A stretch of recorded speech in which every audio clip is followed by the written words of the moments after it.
Eh ben, il faisait pas bon d'être fan de MMA hier, hein. Oh là là là là, quelle journée, c'est quoi ce délire? Deux annulations, le main event et le co-main event, coup sur coup. Exit Charles Oliveira contre Islam Makhachev et exit Paolo Costa contre Khamzat Chimaev. Mais purée, ces deux combats, on les attendait tellement. Troisième annulation pour Costa, c'est abusé. Mais là, heureusement, l'UFC a réussi à se retourner et à rattraper le coup. Et on va en parler tout de suite. Hey yo, Biswang Fight Fam, j'espère que vous allez bien et que vous passez une sweet et agréable journée. Je suis Amir de Beast Mode. Bienvenue dans mon antre. Hier, c'était compliqué, hein.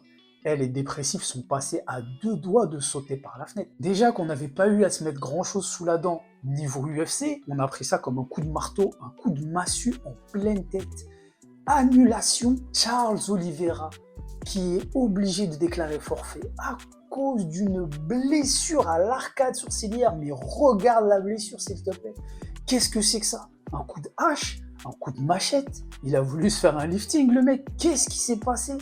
Mais les gars, comment? Mais c'est quel genre de sparring à 10 jours d'un combat pour le titre? C'est quel genre de sparring à 10 jours d'un combat même?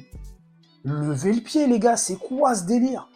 Qu'est-ce qui s'est passé? Coup de coude, coup de genou, choc de tête, oh, tibia, oh, mais ménagez-le. Donc on a appris un peu plus tôt dans la journée d'hier que Charles Oliveira donc se retirait pour la revanche contre Islam Makhachev. Et du coup, l'UFC a réussi à se retourner de manière magistrale en proposant un autre rematch en short notice, s'il vous plaît, le deuxième volet du combat contre Alexander the Great Volkanovski.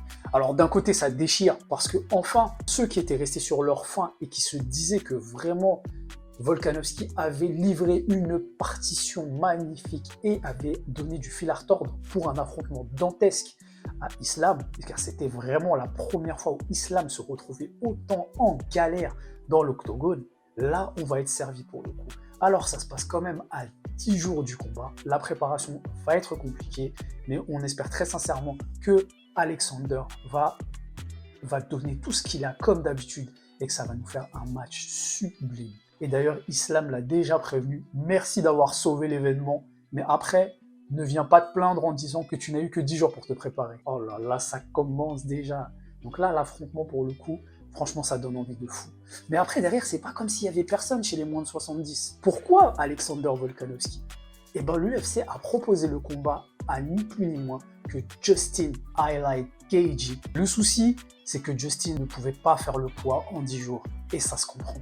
Et sincèrement, il a eu raison aussi de refuser parce que ça avait tout du cadeau empoisonné. Pour le main event, on était sauvés. Mais derrière, un peu plus tard dans la journée, on a appris que Paolo Costa était définitivement mis out par les médecins de l'UFC parce que son coude ne donnait pas les garanties suffisantes pour pouvoir combattre dans l'octogone. Et c'est relou, le pauvre, parce qu'il avait déjà été sous traitement antibiotique et quand il est allé à Abu Dhabi, ça s'est empiré. Ils ont dû lui ouvrir le coude pour tout nettoyer à l'intérieur et même là, il n'arrêtait pas de dire à tout le monde qu'il serait là, qu'il avait envie de combattre. Mais quand tu chopes un staphylocoque et que derrière le truc ne veut absolument ni se guérir, ni se résorber, malheureusement, faut passer à autre chose. Du coup, comme un event mort, Khamzat Chimaev contre Paolo Costa, encore une fois, c'était et c'est relou.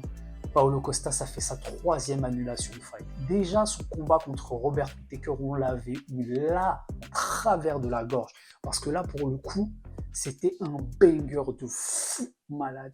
C'était un banger de fou furieux. Le match-up avait tout d'une dinguerie monumentale. On allait enfin savoir ce que Khamzat allait donner contre un mec grand, un mec costaud, un mec athlétique et un mec qui sait défendre la lutte et qui punch fort. Malheureusement, ça n'aura pas lieu cette fois encore. Pauvre Costa, depuis Rockhold, il a affronté personne. Combat contre Whittaker annulé. Bon, il perd contre Vettori, ce sont des choses qui arrivent. Ensuite, Alice Kirov annulé. Je te dis, c'est quoi ce UFC là? Déjà qu'on n'a rien eu à se mettre sous la dent, mais là en plus, double punition. Et là, sur les réseaux, qu'est-ce que je vois? En mode Jeopardy et tout, 3 adversaires potentiels pour remplacer au pied levé Paolo Costa. Donc l'UFC avait pensé à Sean Strickland. Quel honneur, Le champion directement comme ça, non les gars, partez pas en vrille. Kamaru Usman. Oh là là là là. Sur tous les posts Instagram que j'ai vus, je n'ai fait que commenter Kamaru, voter Kamaru, bref, Kamaru. Pourquoi? Vous vous rendez compte?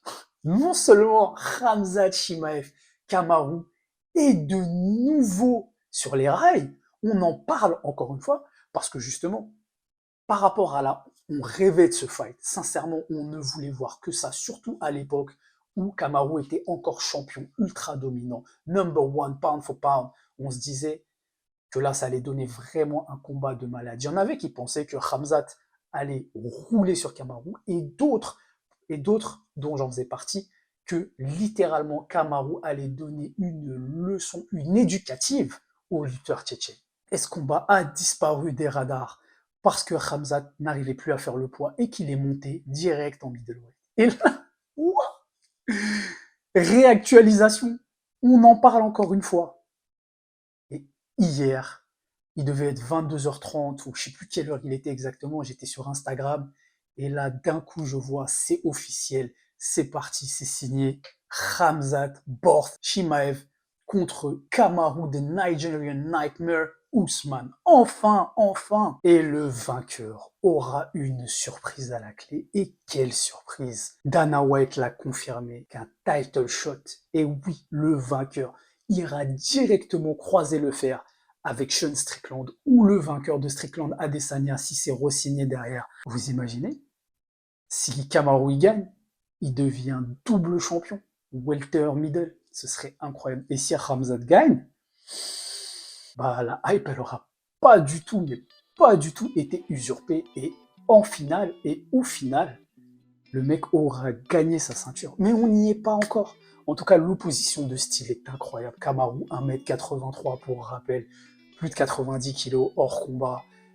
Khamzat, lui aussi, on sait qu'il est lourd, mais qu'en plus, il fait 1m88. Au niveau de la longe, c'est sensiblement équilibré. Par contre, si Khamzat a une bonne puissance de frappe, on sait que Kamaru est littéralement capable d'endormir ses adversaires. Pourra-t-il toujours le faire en moins de 84? Je n'ai absolument aucun doute à ce sujet. Parce que, vu sa stature, vu son physique, vu sa puissance en moins de 84, je n'ai aucun doute qu'il va apporter l'enfer sur terre à tous ses adversaires. Et quand bien même on spécule énormément sur son âge, qui en soi n'est pas vraiment un problème, à la limite, le problème, c'est pas vraiment l'âge, c'est plutôt le temps d'usure depuis lequel il combat, lutte, MMA, etc. Ça, à la limite, ouais, c'est un facteur qui peut jouer. Et d'un autre côté, c'est vrai qu'on parle énormément de ses genoux. À voir si ça va l'handicaper, à voir si ça l'empêchera de bloquer les amener au sol et la lutte de Borth. Mais on n'attend que ça. Vraiment, limite, à la base, c'était une confrontation totalement normale et logique. Et ça s'est transformé par le biais des circonstances, en Dream Fight.